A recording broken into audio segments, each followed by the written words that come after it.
যশোরে অনুমোদনহীন পণ্য উৎপাদন ও ওজনে কারচুপির দায়ে এক ব্যবসায়ীকে জেল জরিমানা দিয়েছে ভ্রাম্যমাণ আদালত। আজ বুধবার দুপুরে শহরতলির শেখাটি এলাকায় র্যাব ৬-এর সহযোগিতায় এই অভিযান চালানো হয়।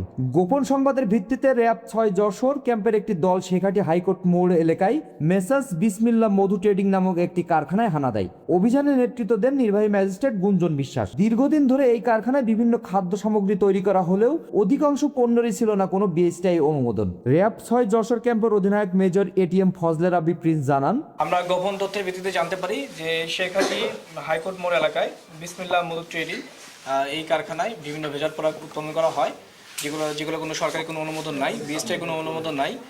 আমরা এই তথ্যের ভিত্তিতে আমরা বিজ্ঞ জেলা ম্যাজিস্ট্রেট এবং আমি বিএসটিআই যে ম্যাজিস্ট্রেট আছেন তাদেরকে নিয়ে আমরা একটা অভিযান পরিচালনা করি এবং অভিযানের প্রেক্ষিতে আমরা জানতে পারি যে তার 7টি সম্ভবত 4টি লাইসেন্স কিন্তু অনুমোদন প্রোডাক্ট থেকে দেওয়া আছে কারখানায় প্রোডাকশন করার জন্য, কিন্তু এর ব্যতিরিকে তারা বিভিন্ন ধরনের প্রোডাক্ট বানায় থাকে, যেমন লাইক কালো জিরা, পাম্পকিন সিড, সাদা তিল, তাল মাখান, পঞ্চভূত পাউডার, যেগুলো কোনো প্রকার কোনো লাইসেন্স নেই এবং কোনো ট্রেডিং কোনো তাদের কাছে লাইসেন্স ছিল না।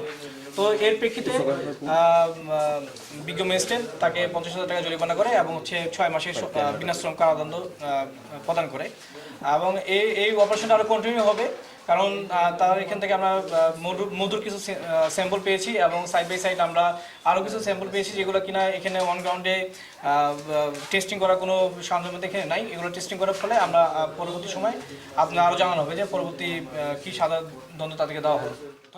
তিনি আরও জানান, ভোক্তার অধিকার রক্ষায় এ ধরনের অভিযান অব্যাহত থাকবে।